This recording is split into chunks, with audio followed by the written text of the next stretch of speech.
अस्सलाम वालेकुम। इस वीडियो में हम एम्ब्रियोलॉजी के क्लिनिकल्स को डिस्कस करेंगे, very important clinicals from the exam point of view. So let's start. तो सबसे पहले आ जाते हैं हमारे पास टेराटोमास। अब टेराटोमास हमें पता है किसको कहते हैं, ट्यूमर्स को कहते हैं, ठीक है। अब ट्यूमर्स हमें पता होना चाहिए कि किसको कहते हैं, एबनॉर्मल एग्रीगेशन ऑफ सेल्स को, ठीक है। तो एबनॉर्मल एग्रीगेशन ऑफ सेल्स, तो अब क्या होता है, टेराटोमास क्यों अराइज होते हैं, किसकी वजह से होते हैं, प्लूरीपोटेंट स्टेम सेल्स की वजह से।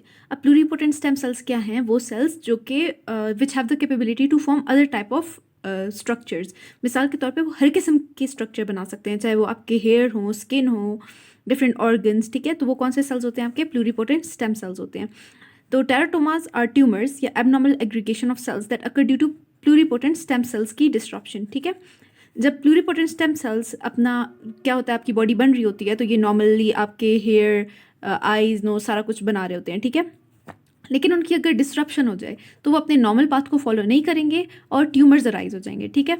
अब प्लूरीपोटेंट स्टेम सेल्स जो है, जो टेराटोमास है, वो दो टाइप ऑफ सेल्स की वजह से हो सकते हैं आपको, ठीक है। एक तो प्राइमोडियल जर्म सेल्स, क्योंकि हमें पता है प्राइमोडियल जर्म सेल्स क्या होंगे, आपके स्ट्रक्चर्स बनाएंगे, ठीक है, क्योंकि आपके फीटस को बना रहे होते हैं। उसके बाद आ जाएंगे हमारे एपीब्लास्ट सेल्स।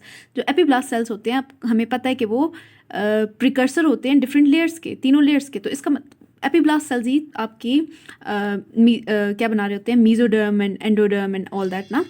तो ये सेल्स, इनमें डिस्ट्रप्शन हो जाएगी तो आपके स्ट्रक्चर जो है they won't be form properly, ठीक है।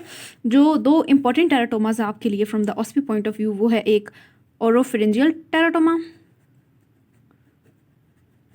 और दूसरा आपका sacrococcygeal teratoma. And teratomas are done. अच्छा, इसके बाद हम बात करते हैं हमारे इंपॉर्टेंट सिंड्रोम्स की, Down syndrome, Klinefelter syndrome and Turner syndrome. इनके फिजिकल फीचर्स हम बाद में डिस्कस करते हैं, सबसे पहले मेन डिफरेंसेस देख लेते हैं, ठीक है। तो अब डाउन सिंड्रोम क्या है, it is trisomy of the autosome, यानी कि क्रोमोसोम 21 की ट्राइसोमी है, ठीक है। जबकि क्लाइनफेल्टर सिंड्रोम और जो टर्नर सिंड्रोम है, both of these are related to the sex chromosome की एबनॉर्मलिटी, ठीक है। Klinefelter syndrome is trisomy of sex chromosome, जबकि Turner syndrome is monosomy of sex chromosome, ठीक है।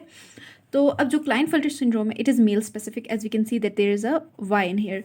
जबकि जो टर्नर सिंड्रोम है, इट इज़ फीमेल स्पेसिफिक। अगर आपको ये नहीं याद रहता कि Klinefelter syndrome is a male disease, तो आप इसको ऐसे याद कर सकते हो, KLM is the embryology book.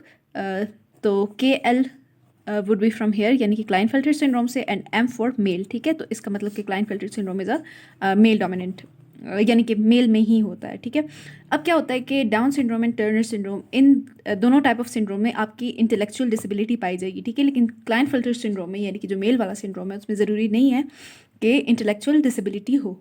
तो अगर डाउन सिंड्रोम की बात की जाए तो उसमें क्या क्या होता है, ठीक है। एक तो ग्रोथ रिटार्डेशन, इंटेलेक्चुअल डिसेबिलिटी, ये आपके मोस्ट ऑफ द डिसऑर्डर्स में पाई जाएगी। प्रीमेच्योर एजिंग हो जाती है, एंड जो डाउन सिंड्रोम के पेशेंट्स होते हैं, they are more prone to leukaemia, infections, thyroid dysfunction. इसके अलावा इनको अल्जीमर्स डिजीज़ भी जल्दी हो जाता है, ठीक है। लेकिन जो सबसे इंपॉर्टेंट पार्ट आ जाता है डाउन सिंड्रोम का, क्योंकि डाउन सिंड्रोम आपकी ऑस्पी का एक बहुत इंपॉर्टेंट क्वेश्चन है, तो उसमें क्रेनियोफेशियल एबनॉर्मलिटीज़ आ जाती हैं, क्योंकि ये क्रेनियोफेशियल एबनॉर्मलिटीज़ ही हैं जहाँ से आप बता सकोगे कि ये डिज़ीज़ कौन सी है, ठीक है। तो सबसे इम्पॉर्टेंट है ये। तो क्रेनियोफेशियल एबनॉर्मलिटीज़ में आ जाता है एक तो फ्लैट एंड ब्रॉड फेस, उसके अलावा अपवर्ड स्लांटिंग आइज़,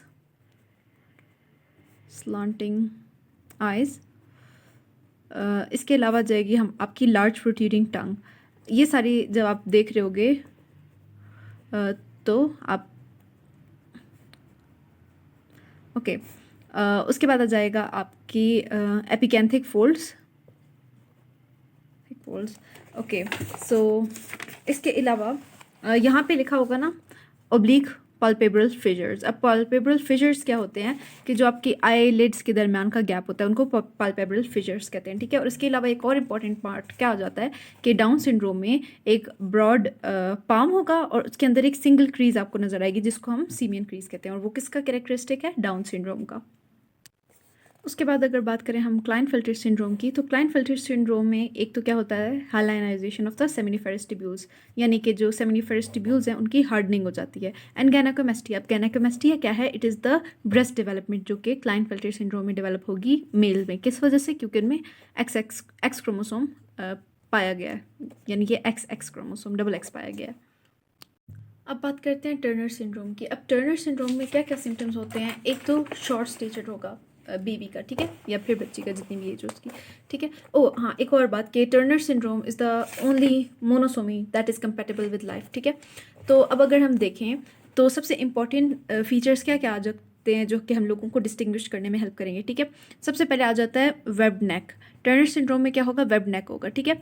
इसके अलावा क्या होगा? चेस्ट ब्रॉड होगा, जिसमें आप जो निपल्स होंगे दे विड बी वाइडली स्पेस्ड, ठीक है। अब ओवरीज की जो है प्रॉपर डेवलपमेंट नहीं हुई होगी या फिर एब्सेंट होंगे ओवरीज।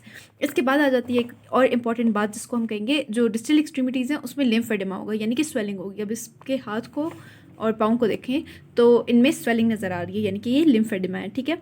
अच्छा, इसके अलावा स्केलेटल डिफॉर्मिटीज़ भी होंगी। अब एक और बात आ जाती है सिस्टिक हाइग्रोमा।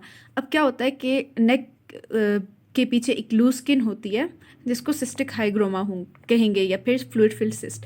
अच्छा, अगर आपके पास एक डाउन सिंड्रोम का बेबी आए और उसके पीछे आपको स्किन के फोल्ड्स नज़र आ रहे हों तो उसको आपने सिस्टिक हाइग्रोमा कह के उसको टर्नर सिंड्रोम का नाम नहीं लेना। उसके बाकी फीचर्स आपने नोटिस करने हैं कि either he has a protruding tongue और बाकी चीज़ें, ठीक है। तो वो और नेक की स्किन होगी एंड नॉट सिस्टिक हाइग्रोमा, ठीक है। सो इस चीज़ को कंफ्यूज करके अपना आंसर गलत नहीं करना। बाद बारी आती है ट्राइसोमी 18 एंड ट्राइसोमी 13 की। जो ट्राइसोमी 18 है उसको हम एडवर्ड सिंड्रोम भी कहते हैं और जो ट्राइसोमी 13 है उसको हम प्लेटो सिंड्रोम भी कहते हैं, ठीक है। अब जो ये दोनों डिजीज़ है इनमें कॉमन क्या क्या बातें हैं? एक तो इंटेलेक्चुअल डिसेबिलिटी दोनों में हो रही है, हार्ट डिफेक्ट भी दोनों में है, ठीक है। अब ट्राइसोमी 18 में क्या होंगे? लो सेट ईयर्स होंगे, जबकि जो ट्राइसोमी 13 है उसमें डेफनेस होगी। This is the trisomy 18 and this is the trisomy 13, ठीक है। इसमें डेफनेस होगी, यहाँ पे हम देख सकते हैं एक साइड पे एयर बिल्कुल मौजूद ही नहीं है, ठीक है। जबकि यहाँ पे ट्राइसोमी 18 के में देख सकते हैं हम लोग यहाँ पे क्या हैं? लो सेट एयर्स हैं, ठीक है।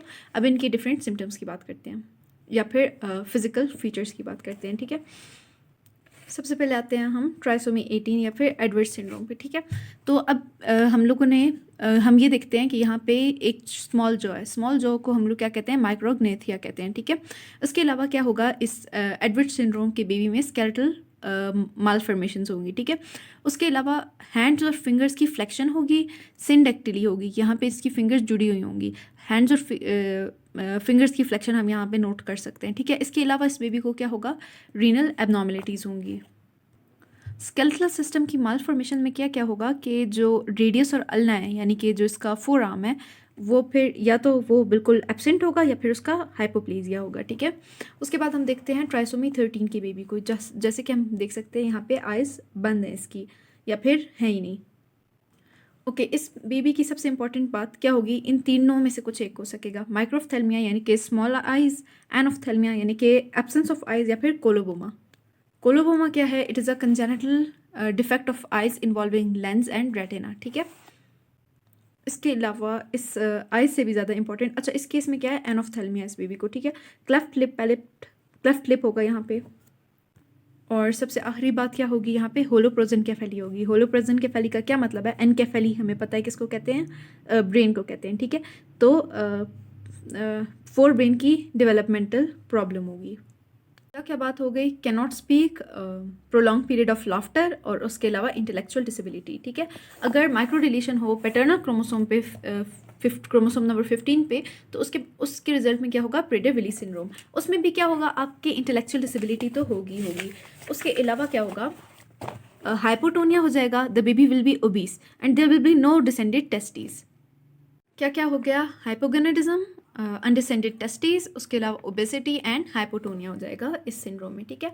And these are the clinicals that are very important in this chapter, OSPE के लिहाज से भी और आपके एग्जाम पॉइंट ऑफ व्यू से भी। सो let me know if this video was useful for you or if you want more like these, and that is all.